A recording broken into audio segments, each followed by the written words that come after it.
প্রিয় শিক্ষার্থী ভাই বোনেরা, আসসালামু আলাইকুম। অনার্স কোচিং সেন্টার এর অনলাইন ক্লাসে আপনাদের স্বাগত জানাচ্ছি। আমাদের চলমান ক্লাসে আমরা আজকে মার্চেন্ডাইজ ইনভেন্টরি ক্লাসটা শুরু করতে যাচ্ছি।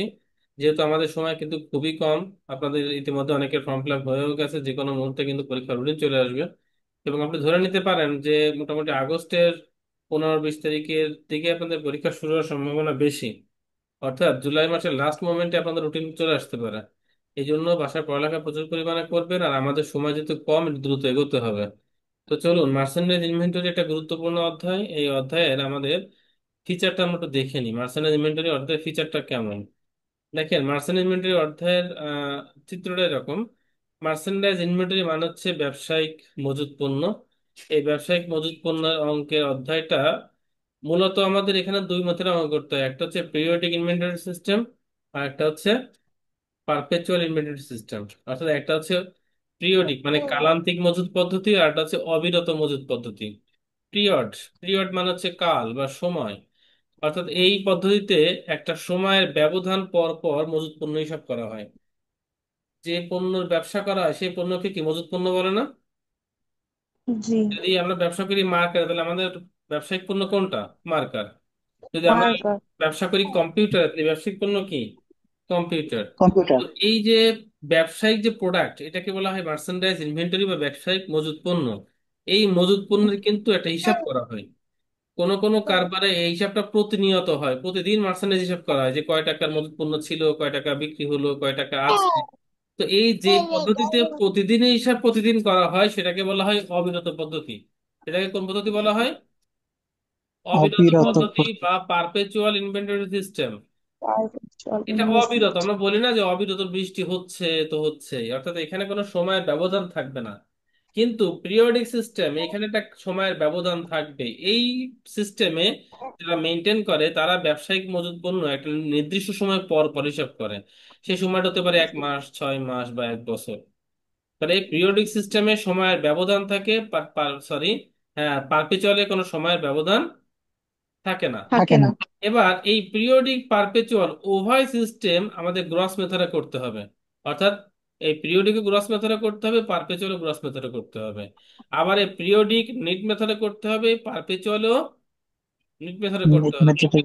আবার এই পিরিয়ডিক ফিফো লিফো অ্যাভারেজে করতে হবে, পারপেচুয়াল ফিফো লিফো অ্যাভারেজে করতে হবে। তো ফিফো লিফো অ্যাভারেজটা পরে, আমাদের মূল যে ব্যাপার সেটা হচ্ছে গ্রস বেসিস আর নিট বেসিস। সমষ্টিগত পদ্ধতি আর একক পদ্ধতি। গ্রস বেসিস মানে সমষ্টিগত পদ্ধতি বা মোট পদ্ধতি। আমরা আজকে এই গ্রস বেসিস নিয়ে আলোচনা করব। তাহলে এই মোট পদ্ধতিতে আমরা আজকে রুলস দেখবো পিরিয়ডিকের, এবং রুলস দেখবো কিসের? পারপেচুয়ালের।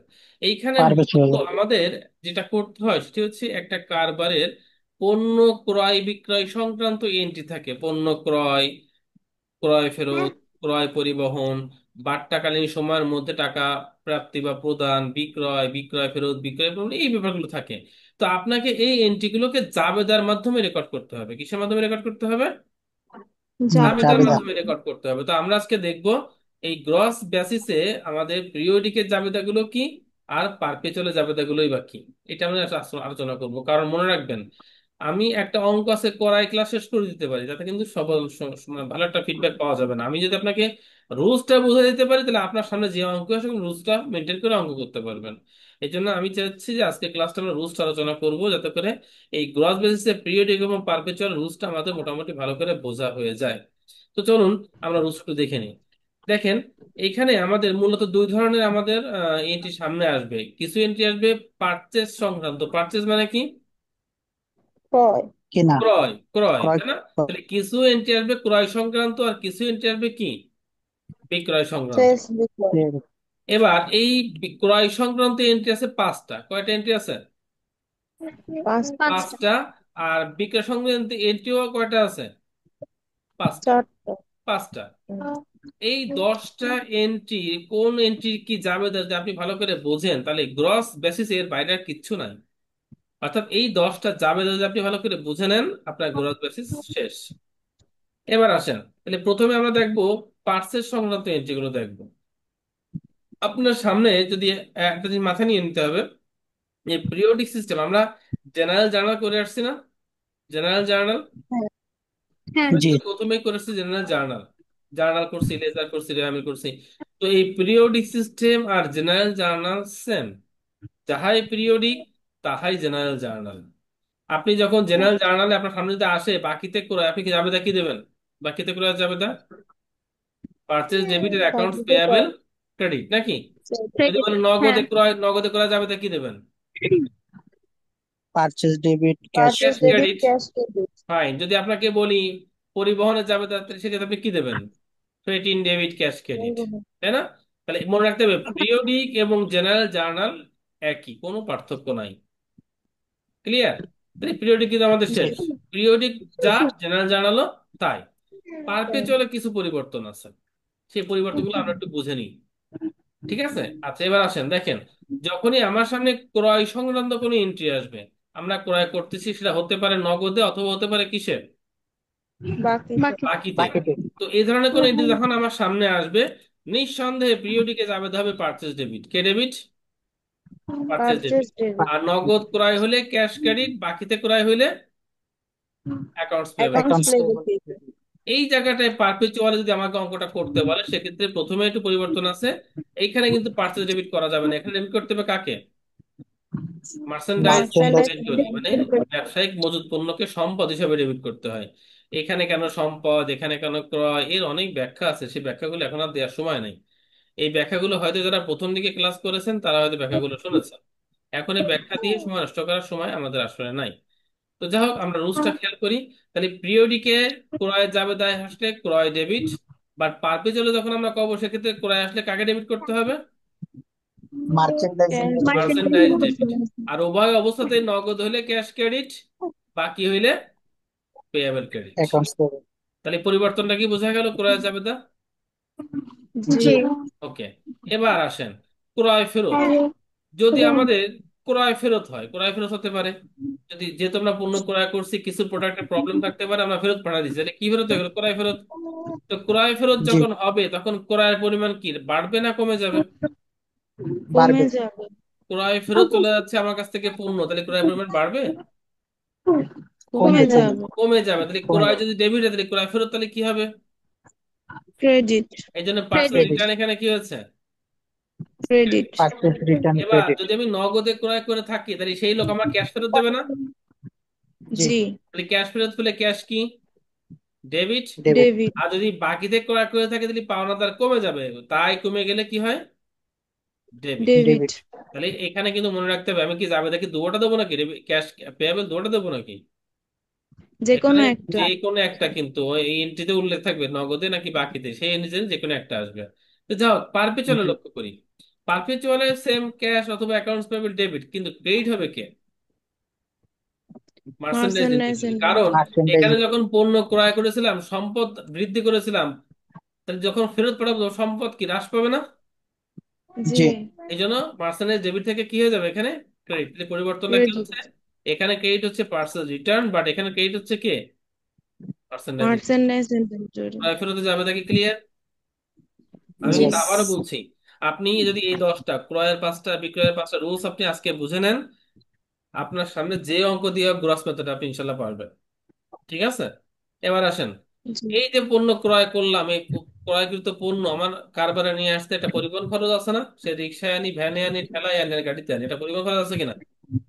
জি। জি। আছে। তাহলে এইটাকে বলে ক্রয় পরিবহন, যাকে ইংরেজিতে বলা হয় ফ্রেইট ইন অথবা ট্রান্সপোর্টেশন ইন। এখানে অনেকে জি। গুলায় ফেলে, এখানে অনেকে গুলায় ফেলে, বিক্রয় পরিবহনটাকে বলা হয় ফ্রেইট আউট অথবা ট্রান্সপোর্টেশন আউট। এটা মনে জি। রাখার উপায় আমরা জানি, আলোচনা করেছিলাম। এই যে ক্রয় পরিবহন, এটা কি আমার দিকে আসতেছে নাকি আমার থেকে চলে যাচ্ছে পরিবহনটা? পরিবহন চলে যাচ্ছে। পরিবহনটা, পরিবহনকৃত পণ্যটাকে আমার দিকে আসতেছে নাকি আমার থেকে চলে যাচ্ছে? আমার আসতেছে। থেকে আমার দিকে আসতেছে, এই জন্য নাম হয়েছে ফ্রেইট ইন, ইন মানে ভিতরে। আর বিক্রয় হুম, পরিবহনের মাধ্যমে পণ্য কি আমার থেকে আসে নাকি আমার থেকে চলে যায়? চলে যায়। এই জন্য নাম হয়েছে ফ্রেইট আউট। ক্লিয়ার? জি। ইয়েস। জি। তাহলে আসেন এবার ফ্রেইট ইন। তাহলে আমাদের ক্রয় পরিবহনের যদি যাবে আমাদের সামনে আসে, মনে রাখতে হবে পরিবহন কখনো বাকিতে হয় না। পরিবহন কখনো জি। বাকিতে হয় না, বাকিতে সব হবে। নগদেই হয়। তাহলে পরিবহন একটা খরচ, নিঃসন্দেহে একটা খরচ। তাহলে খরচ যদি হয়, তাহলে খরচ ডেবিট হবে। তাহলে ফ্রেইট ইন অথবা জি। Transportation in debit. আমি ফ্রেইট ইন করে ডেবিট করতে পারি, ট্রান্সপোর্টেশন ইনকেও ডেবিট করতে পারি। আর আমার থেকে নগদ চলে আসলে ক্যাশ কি হবে? ক্রেডিট। ক্রেডিট। আসেন, ওই যে বলছিলাম পিরিয়ডিক যা জেনারেল জানালো তাই। কিন্তু পারপেচুয়ালে পরিবর্তন আছে। পারপেচুয়ালে পরিবর্তনটা হচ্ছে এই যে ফ্রেইটিংটা দিলাম, মনে করেন আমি বিদেশ থেকে একটা স্বর্ণের চালান নিয়ে আসতেছি 10 লক্ষ টাকা দিয়ে। সেই স্বর্ণের চালান গোডাউন পর্যন্ত আসতে পরিবহন ব্যয় আছে আরো 1 লক্ষ টাকা। হ্যাঁ, এইটাকে বলা হয় পারপেচুয়ালকে বলা হয় অ্যাসেট ভিত্তিক রুলস, অর্থাৎ সম্পত্তি ভিত্তিক রুলস। এখানে ক্রয়কৃত পণ্যকে বিক্রি না হওয়া পর্যন্ত সম্পদ দেখাতে হয়। কি দেখাতে হয়? সম্পদ। সম্পদ, কারণ এখানে দামি পণ্যের ব্যবসা হয়। এগুলো অনেক ডিটেলস আলোচনা, আর সে আলোচনা আসলে না করলে ক্লিয়ারও হয় না।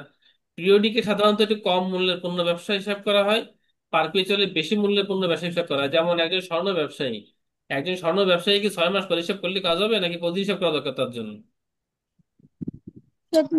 প্রতিদিন, কারণ 1 তোলা স্বর্ণ লস হয়ে গেলে অনেক বড় ক্ষতি হয়ে যায়। তো যা হোক, এইখানে যেহেতু দামি প্রোডাক্টের ব্যবসা হয়, এই দামি প্রোডাক্ট পরিবহন করে আনতে পরিবহন খরচটাও কি হয়, তুলনামূলক কি হয়, বেশি। বেশি বেশি হয়। হয়। তো এই বেশি খরচটাকে খরচ না দেখিয়ে ওই পণ্যের মূল্যকে বৃদ্ধি করে দেওয়া হয়, যাতে করে বিক্রি হলে ওই পরিবহনটা আমার কাছে আবার টাকাটা আমি ফেরত পেতে পারি।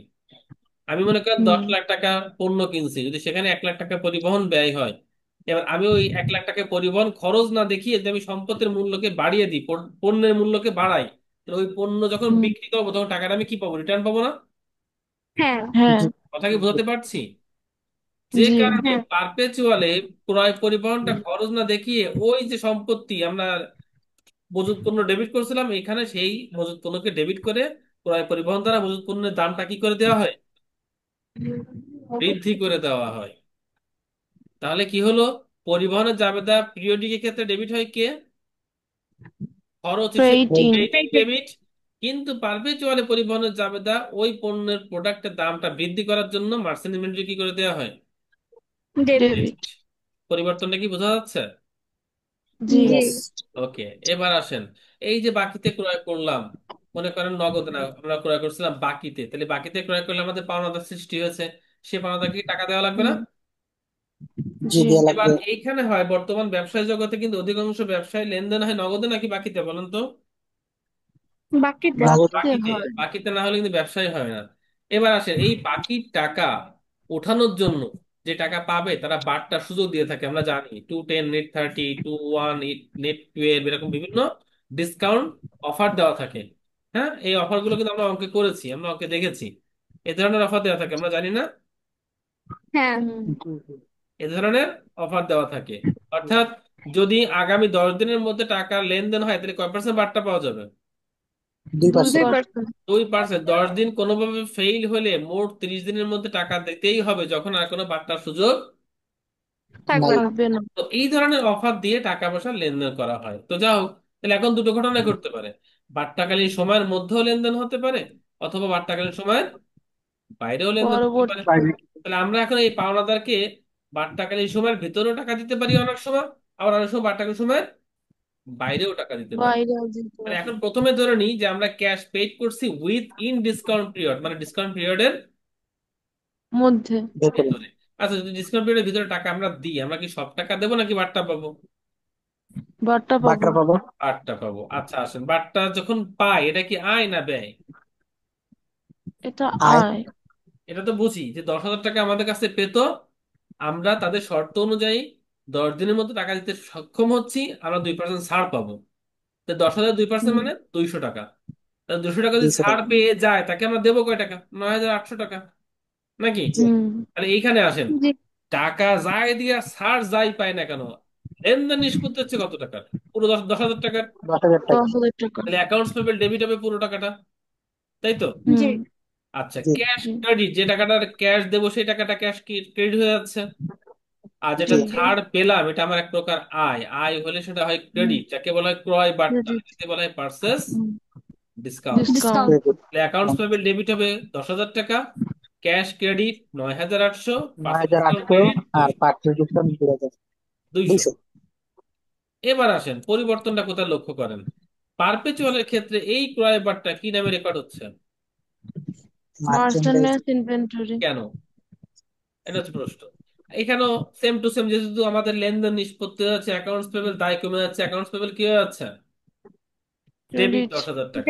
ডেবিট, আচ্ছা, সরি। ক্যাশ দিচ্ছি 9,800, ক্যাশ ক্রেডিট 9,800 টাকা।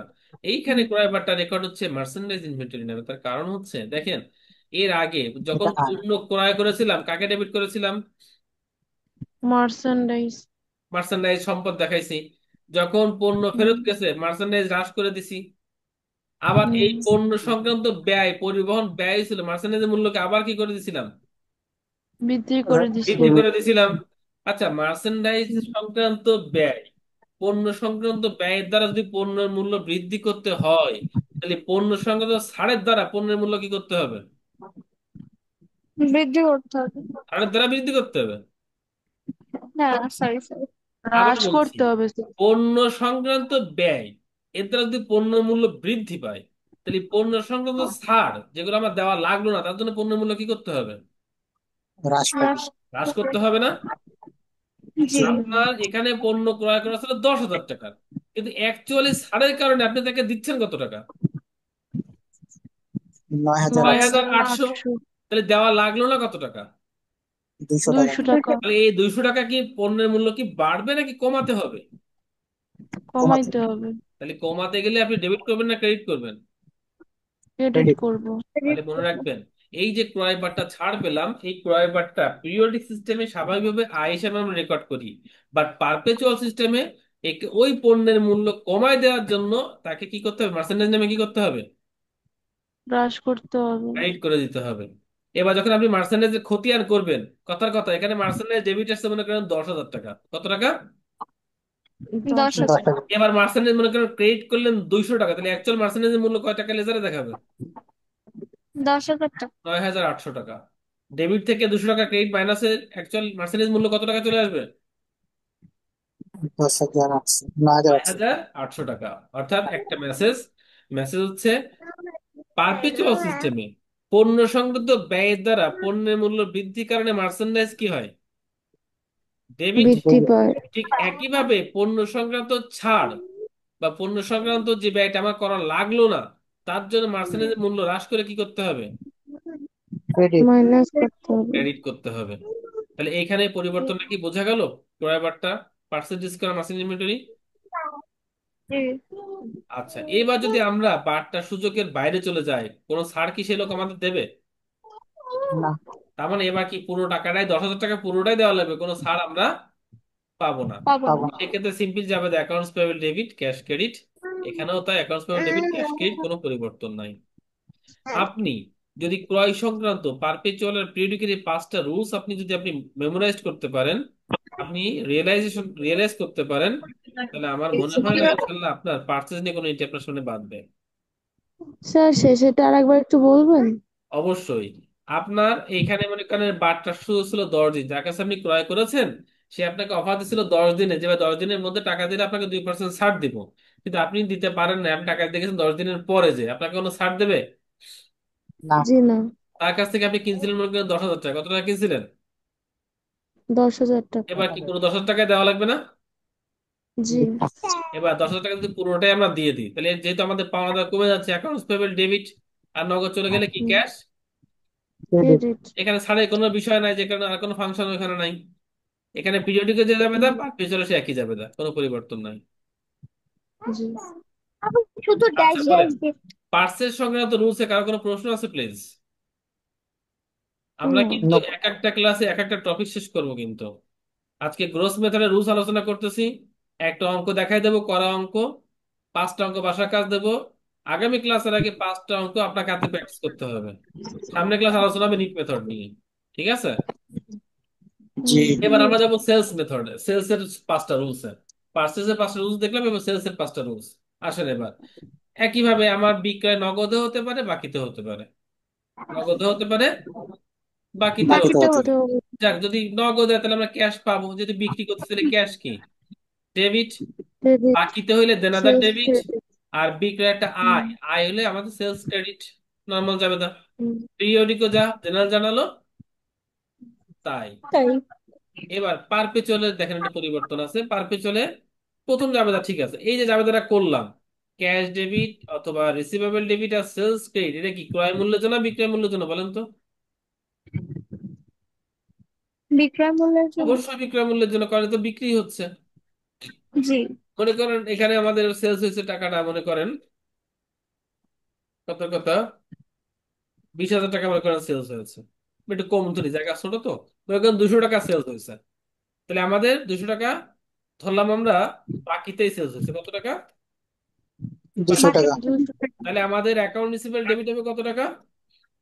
200। 200 টাকা। সেলস ও 200 ক্রেডিট হবে টাকা। কত টাকা? 200 টাকা। 200 টাকা। সিম্পল নাকি? জি। জি। আচ্ছা, এবার আসেন, এই যে 200 টাকা বিক্রি করছি, এই 200 টাকা আমার কি ক্রয় করা লাগছে না পণ্যটা, নাকি আকাশ থেকে পড়ছে আর বিক্রি করে দিছি? না না, ক্রয় ক্রয় করা করা লাগবে। মূল্য। এবার মনে করেন এই 200 টাকার পণ্য আমার ক্রয় করা লাগছিল 150 টাকা দিয়ে। কথা কথা আমি একটা কোনো পার্টস পাতি অথবা মনে করেন একটা ব্যাগের ব্যবসা করি, একটা ব্যাগ কিনছিলাম 150 টাকা, সেই ব্যাগটা বিক্রি বিক্রি করছি কত টাকায়? 200 200 টাকা। টাকা। তাহলে আমরা এখানে যখনই এই সেলস ইন ক্যাশ অথবা অন অ্যাকাউন্ট টাকা 200, that is that is cost. Cost মানে কি? ক্রয় মূল্য। খরচ। কস্ট মনে করেন 150, যার ব্যয় আছে কত টাকা? 150 টাকা। যখন এই কস্ট প্রাইস দেওয়া থাকবে তখন বুঝতে হবে, অঙ্কটা করতে হবে পারপেচুয়াল সিস্টেমে। যখন বিক্রিত পণ্যের কস্ট প্রাইস দেওয়া থাকবে মনে করতে হবে, অঙ্কটা করতে হবে কোন সিস্টেমে? পারপেচুয়াল। পারপেচুয়াল। এবার আসেন, পারপেচুয়ালের প্রথম জাবেদা বিক্রয় মূল্যের জন্য, বিক্রয় মূল্য কত ছিল? 200 টাকা। সিম্পল জাবেদা। যেহেতু আমরা ধরে নিলাম বাকিতে, তাহলে অ্যাকাউন্ট রিসিভেবল ডেবিট আগের মতোই কত টাকা? 200। 200 টাকা। আর সেলস ক্রেডিট কত টাকা? 200 টাকা। তাহলে প্রথম যে জাবেদা এই পিরিয়ডিকের মতো সেম জাবেদা, কিন্তু এখানে 2 নম্বর আরেকটা জাবেদা আসবে পারপেচুয়ালে। এই জাবেদাটা হচ্ছে ক্রয় মূল্যের জন্য। এই জাবেদা কিসের জন্য হবে? ক্রয় হ্যাঁ। মূল্যের জন্য। ক্রয় মূল্যের জন্য। ওই যে ক্রয় মূল্য, ওর একটা ক্রয় মূল্য আছে, এই ক্রয় মূল্য আমাকে রেকর্ড করতে হবে। এর ব্যয়টা আমাকে রেকর্ড করতে হবে, কারণ এর ব্যয়টা রেকর্ড না করলে প্রফিট বের করা যাবে না। আরো ডিটেলস আলোচনা আছে ভিতরে। যেমন আপনি এই যে 200 টাকা পণ্য বিক্রি করেছেন, এটা কিনেছেন কয় টাকা দিয়ে? 150 টাকা। 150। তাহলে যখন আপনি কিনেছিলেন, আবার সে ক্রয় জাবেদা ফিরে গেলাম, তখন আপনি কাকে ডেবিট করছিলেন পারপেচুয়ালে? মার্চেন্ডাইজ তাহলে আপনার ইনভেন্টরি। বইতে এই মার্চেন্ডাইজ রেকর্ড হয়ে আছে কয় টাকা? 150 100 টাকা। টাকা। 150 টাকা রেকর্ড হয়ে আছে কি হিসাবে? সম্পদ হিসাবে রেকর্ড হয়ে আছে না? জি। জি। আছে। এখন যখন এই পণ্যটা বিক্রি হয়ে যাবে, এই সম্পদ কি আপনার কাছে আর থাকবে? না। না। তার মানে এই যে 2 নম্বর জাবেদা দেওয়ার উদ্দেশ্য দুটো। প্রথমত, ওই বিক্রিত পণ্যের ব্যয়টাকে রেকর্ড করা, কারণ যদি ব্যয় আমরা এখানে 150 টাকা রেকর্ড না করি, আমরা কিন্তু প্রফিট বের করতে পারবো না। যখনই আমরা ব্যয় 150 টাকা রেকর্ড করলাম, এবার কিন্তু আপনি প্রফিট বের করতে পারবেন কিভাবে? আপনার এখানে বিক্রি করছিলেন কয় টাকা? 200 টাকা। 200 টাকা। তার থেকে ব্যয় বাদ দেন 150, তাহলে লাভ কত? 50 টাকা। 50। তার মানে profit equal sales minus cost of goods sold. Profit equal sales minus. Cost of cost. Goods. এখন প্রশ্ন করতে পারেন, ভাই পিরিয়ডিকে কস্ট অফ গুডস রেকর্ড করে তাহলে এখানে প্রফিট বের করবো কি করে? এখানে তো কস্ট অফ গুডস নাই, এখানে প্রফিট বের করার নিয়ম হচ্ছে, এইখানে যখন আপনি ক্রয় করছিলেন 150 টাকা, তখন এখানে রেকর্ড করছিলেন কাকে? কাকে রেকর্ড করছিলেন, ডেবিট করছিলেন কাকে ক্রয় করার সময়? পারচেস। পারচেস। এবার আসেন, পারচেস কত টাকা রেকর্ড করা আছে ডেবিটে? 150 টাকা। পারচেসটা কি 150। বলেন তো? একটা খরচ। পারচেস কি? খরচ। জি। এখানে প্রফিট খরচ। নিয়ে হচ্ছে sales minus purchase. Profit equal sales minus কি? পারচেস। পারচেস। তাহলে সেলস 200, তার থেকে পার্সেস 150 টাকা মাইনাস, তাহলে প্রফিট কত? 50 টাকা। 50। 50। তাহলে আমাদের প্রফিট নির্ণয়ের সূত্র সেলস মাইনাস পার্সেস হতে পারে কিনা? পারে কিনা বলেন? ইয়েস। জি। পারে। কিন্তু প্রফিট নির্ণয়ের সূত্র কখনো এটা হতে পারে না যে সেলস মাইনাস অ্যাসেট। সেলস এর থেকে আমি যদি এখানে এইখানে কস্টটা রেকর্ড না করি, এখন আপনি বলতে পারেন ভাই আমরা তো এখানে সেলস 200 টাকা, এখান থেকে মার্সেন্ট নিয়ে 200 টাকা মাইনাস করলে তো প্রফিট বেরোয় যায়। কিন্তু প্রফিট নির্ণয়ের সূত্রে কখনো এরকম হয় না যে বিক্রয় থেকে সম্পদ বাদ দাও। বিক্রয় থেকে বিক্রয় সঙ্গে ব্যয় বাদ দিতে হয়। তাহলে এই যে আমার বোঝানোর যে মূল পয়েন্ট সেটা হচ্ছে, পারপেচুয়ালে দুটো জাবেদা, 2 নম্বর জাবেদা আমরা কেন করতেছি? এখানে উদ্দেশ্য দুটো। প্রথম উদ্দেশ্য বিক্রিত পণ্যের ব্যয় রেকর্ড করা। বিক্রিত পণ্যের ব্যয় রেকর্ড রেকর্ড করা। করা। আর 2 নম্বর উদ্দেশ্য, এই পণ্যটা আমার বইতে একটা সম্পদ হিসেবে রেকর্ড করা আছে ক্রয়ের সময়, ওই সম্পদটা তো আমার কাছে আর এখন নাই, ওটাকে আমার হিসাব থেকে ভ্যানিশ করা। ওইখানে ছিল ডেবিট, আমি এখানে কি করে দিলাম, ক্রেডিট। ক্রেডিট। তাহলে কাটাকাটি হয়ে গেল। তাহলে জি। এখানে পরিবর্তনটা কি, পরিবর্তন হচ্ছে পারপেচুয়ালে বিক্রয় জাবেদা দুটো হয়। প্রথম জাবেদাটা বিক্রয় মূল্যের জন্য অ্যাজ ইউজুয়াল, 2 নম্বর জাবেদা হচ্ছে ক্রয় মূল্যের জন্য। কোন মূল্যের জন্য? ক্রয় ক্রয় মূল্য। মূল্যের জন্য। এবং সেখানে জাবেদাটা কি হয়, cost of goods sold debit, merchant inventory sole. Credit. এইটুকু আপনাকে একেবারে আচ্ছা। ব্রেনে গেঁথে নিতে হবে। মুখস্থ। কথাটা কি বোঝাতে পেরেছি? ইয়েস। জি। এবার আসেন সেলস রিটার্ন, বিক্রয় ফেরত। ঠিক বিক্রয় যে জাবেদা, বিক্রয় ফেরত ঠিক তার কি উল্টো জাবেদা। উল্টো। একেবারে এখানেও তাই, প্রথমে বিক্রয় যে জাবেদা ছিল তার উল্টো জাবেদা, আবার কষ্ট যে জাবেদা ছিল তার উল্টো জাবেদা। আচ্ছা, যদি বিক্রিত পণ্য আমার কাছে ফেরত চলে আসে, তাহলে ওই সম্পদ আমার কাছে আবার রিটার্ন চলে আসতেছে না? জি। ইয়েস। এই জন্য মার্চেন্ডাইজ কি হচ্ছে এখানে দেখেন তো, ডেবিট। ডেবিট। আর ক্রেডিট। যদি বিক্রিত পণ্য ফেরত চলে আসে, বিক্রিত পণ্যের ব্যয় কি বাড়ে না কমে বলেন তো? কমে। কমে যায়, যে কম। কারণে ব্যয় ছিল ডেবিট, ব্যয় এখানে হয়ে গেছে কি ক্রেডিট। ক্রেডিট। ক্রেডিট। গেল। এবার আসেন বিক্রয় পরিবহন। বিক্রয় পরিবহনটা কোনোভাবে বিক্রিত পণ্যের সাথে রিলেটেড না, কারণ বিক্রয় পরিবহন আমিও দিতে পারি, আবার যারা কিনছে ওরাও দিতে পারে, এটা কিন্তু যে কেউ দিতে পারে। এই জন্য বিক্রয় পরিবহনটা ওই পণ্যের সাথে রিলেটেড না, যে কারণে এটাকে সরাসরি ব্যয় হিসেবে দেখানো হয়, পিরিয়ডিকও ব্যয় হিসেবে দেখানো হয়, পারপেচুয়ালও কি হিসেবে দেখানো হয়। ব্যয় হিসেবে। অর্থাৎ বিক্রয় পরিবহনের জাবেদা কোনো পরিবর্তন নাই, দুই ক্ষেত্রে দুই মেথডে একই জাবেদা, that is paid out debit, cash credit. মানে ব্যয় যখন দেখানো হইতাছে তাহলে কেন আমরা ওই সম্পদের মতো এটা কস্ট অফ গুড ওইটা বাড়াবো না? আবার বলেন। এই যে পারপেচুয়ালের জন্য, তো এখানেও হ্যাঁ, তো ব্যয় বলা হইতেছে ব্যয়, তাহলে ব্যয়ের জন্য যেমন আগে কস্ট অফ গুড বাড়াইছিলাম, ওইটা মার্চেন্ডাইজ ইনভেন্টরিটা দেখেন একটা বাড়াইছিলাম। জিনিস খেয়াল করেন, আপনি যখন পণ্য ক্রয় করছেন, এই যে মার্চেন্ডাইজ ক্রয় করেছেন, এই জি। পরিবহনটা কিন্তু আপনাকেই বের করতে হবে, কিন্তু পণ্যটা আপনার। জি। সুতরাং এটা পণ্যের সাথে রিলেটেড, এটা আপনি অ্যাভয়েড করতে পারবেন না। কিন্তু এখন আপনি পণ্য বিক্রি করতেছেন, এখন ওই যে কাস্টমারকে যে বিক্রি করলেন তার সাথে আপনার খুব ভালো একটা রিলেশন আছে, সে আপনার পুরনো কাস্টমার। সে দাবি করে বসলো যে ভাই, পরিবারের টাকাটা আপনি দিয়ে দিন। আপনি দেখলেন পুরোনোটা কাস্টমার দাবি করছে, ঠিক আছে আমি দিয়ে দেবো। তাহলে এই ব্যয়টা কি এই পণ্যের সাথে সরাসরি রিলেটেড? না। না। এটা কিন্তু আপনি অ্যাভয়েডও করতে পারতেন, যে না ভাই আমার সমস্যা আছে আপনি টাকাটা দিয়ে দেন। তাহলে তখন কিন্তু ওই যে ক্রেতা সে কিন্তু দিতে বাধ্য হতো, সে তার পরিবহন সে দিয়ে নিয়ে যাবে নাকি। জি। জি। সুতরাং বিক্রয় পরিবহনটা সরাসরি পণ্যের সাথে কিনা ইনভলভ না, রিলেট যে না। কারণে হ্যাঁ। এই পরিবহনটার দ্বারা এই মার্চেন্ডাইজ কোনোভাবে প্রভাবিত হয় না। জি, বুঝতে পারছি। আচ্ছা, এবার আসেন, এই ক্ষেত্রেও আমরা বাকি টাকা আদায়ের জন্য তাকে কোনো অফার দিতে পারি, ভাই 10 দিনের মধ্যে টাকা দিলে আপনাকে এত% ছাড় দেবো, পারি কিনা? জি। তাহলে এক্ষেত্রেও কিন্তু আমাদের ওই ছাড় যদি কাজ করে, তাহলে আমরা, যদি সে দেখা গেছে আমাদের নির্দিষ্ট সময়ের ভিতরে টাকা দিতে আসছে, তাহলে সব টাকা পাবো নাকি তাকে ছাড় দেওয়া লাগবে আমাদের? ছাড় দেওয়া ছাড় লাগবে। দেওয়া লাগবে। তাকে কিন্তু আমাদের ছাড় দেওয়া লাগবে। তাহলে যখন ছাড় দেব, কারণ ছাড় যখন দিই, মনে করেন উদাহরণ 10,000 টাকা, তো 10,000 যদি 2% ছাড় দিই, তো এই ছাড়টা আমার জন্য আয়না ব্যয় হচ্ছে, ব্যয়। নিঃসন্দেহে ব্যয়। কারণ আমি টাকা ছেড়ে দিচ্ছি তাকে, পুরো টাকা কিন্তু আমি পাচ্ছি না। জি। যদি তার কাছে আমি 10,000 টাকা পেতাম, 2% ছাড় দিলে, 200 টাকা ছাড় দিলে এখন নগদ পাবো কয় টাকা?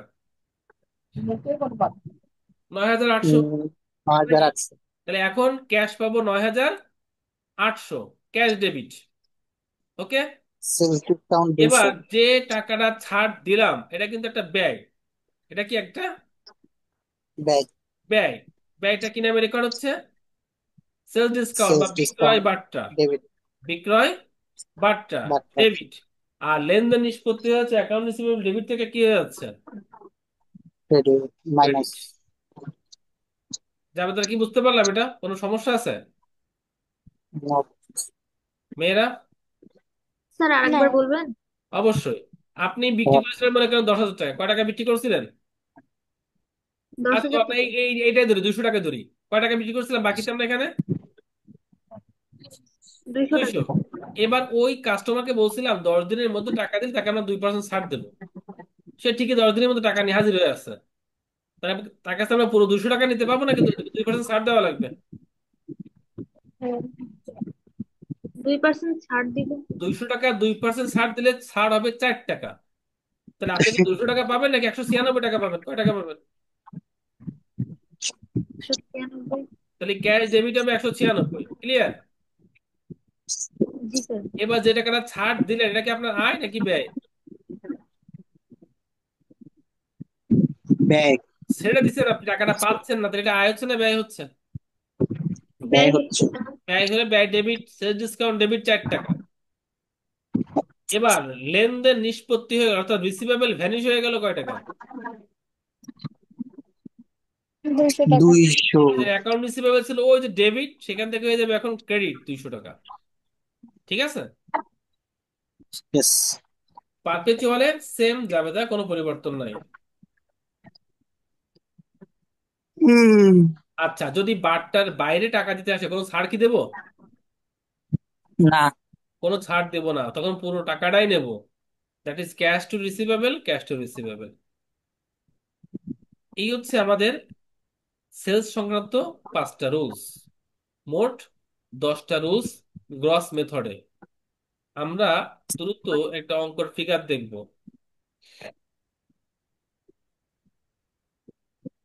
দেখি। আমরা পারপেচুয়ালের একটা অঙ্কই দেখি।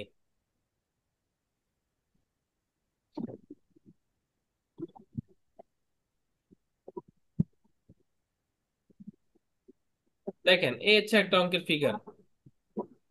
আমাদের এরকম একটা অঙ্ক আসবে যথারীতি সে জার্নালের মতোই। আর একটা ব্যাপার খেয়াল রাখবেন, এই যে জার্নাল, ইকুয়েশন, মার্চেন্ডাইজ আর স্পেশাল জার্নাল, এই কয়টা অঙ্কর চেহারা কিন্তু একই। চেহারা একই। একই। এই জন্য রিকোয়ারমেন্ট না পড়ে কোনো অঙ্ক শুরু করবেন না। আপনার দেখে মনে হতে পারে জার্নাল করা শুরু করে দিলেন, পরে দেখলো রিকোয়ারমেন্ট জার্নাল অন্য কিছু চেয়ে আছে। এই জন্য যে কোনো অঙ্ক করার আগে প্রথমে কি দেখতে হবে? আগে রিকোয়ারমেন্ট। আপনাকে কি করতে বলেছে? দেখেন, এখানে জার্নাল করতে বলেছে, এইটুকু দেখে আপনি যদি শুরু করে দেন জার্নাল, তো বিপদ, কারণ এরপর আরো কিছু কথা আছে। এখানে জার্নাল করতে বলছে, কিন্তু কোন মেথডে? Perpetual inventory. পারপেচুয়াল মেথডে। তার মানে পারপেচুয়াল মেথডে আমাদের জাবেদাটা করতে হবে। পারপেচুয়াল জাবেদাটা এখানে দেখেন, এই উপরে কোম্পানির নাম, জেনারেল জার্নাল, কারণ মনে রাখবেন যে আমরা স্পেশাল জার্নাল বা অ্যাডজাস্টমেন্ট যা করি সব কোন জার্নালের আওতায়? সব জেনারেল জেনারেল জার্নাল। জার্নালের আওতায়। এবার নিচে বলবে আন্ডার পারপেচুয়াল ইমিউনিটি সিস্টেম, কাছে জাবেদা ছক কাটবো। দেখেন কোরায় কি নামে ডেবিট হয়েছে? মার্চেন্টারি মার্চেন্ট। লিমিটেড। পার্সেন্টাইজ। বিক্রয় জাবেদা জি। কয়টা হয়েছে দেখেন তো, বিক্রয় জাবেদা কয়টা? 4টা। দুইটা। একটা এটা বিক্রয় মূল্যের উপরে, দুইটা ক্রয় মূল্যের একটা উপরে। হলো এইভাবে করে ক্রম। আমাকে সুন্দর করে, আর এই ব্যাখ্যাগুলো তো সে জেনারেল জার্নালের মতোই। ব্যাখ্যা লেখা নেই, কোনো প্যারা নেই, কোনো প্রেশার নেই। ব্যাখ্যা আপনি ঘটনার সাথে মিল রেখে লিখলেই হচ্ছে। যেমন আমরা এখানে ক্রয় করেছিলি, ব্যাখ্যা কি লিখেছি? Two record purchase inventory. আমরা এখানে বিক্রি করছিলি, টু রেকর্ড ইনভেন্টরি সেলস। ব্যাখ্যা নিজের মতো করে লিখলেই হবে। কথা ক্লিয়ার? জি। এই যে এবার ম্যাথটাও কি সেম? জি বলেন। ম্যাথটাও কি এরকম দেখা দেওয়া লাগবে? এই ভিতর ওয়ার্কিংস গুলো, জি জি। হ্যাঁ, যদি কোনো ওয়ার্কিংস এর প্রয়োজন হয় তাহলে দেখাবো, কারণ আমরা যে অঙ্কটা দেখতেছি এই অঙ্কটা ম্যাপ অনেক ওয়ার্কিংস এর প্রয়োজন। এখানে 3টা গাড়ি কিনছি, প্রত্যেকটা গাড়ি 30,000 করে। সুতরাং এই ওয়ার্কিংস গুলো দেখাতে হয়। আমি এই অঙ্কটা আপনাকে বাসা কাজ দিচ্ছি না, এই অঙ্ক আমি ক্লাসে করাবো আপনাকে। ছোট এবং সহজ কিছু অঙ্ক বাসা কাজ দেবো এখন। আপনার বাসায় যে কাজটা করবেন সেটা হচ্ছে, আমি মার্চেন্ডাইজের পিডিএফ শিটটা এখন গ্রুপে দিয়ে দিচ্ছি এখন ক্লাস শেষেই। জি। এই যে মার্চেন্ডাইজ ইনভেন্টরি একটা পিডিএফ শিট আছে, আপনাদের এই শীটটা আমি গ্রুপে একটু পরেই দিয়ে দিচ্ছি। এখানে রুল সব আছে, পিরিয়ডিকের রুলস, পারপেচুয়ালের রুল সব যা আলোচনা করলাম।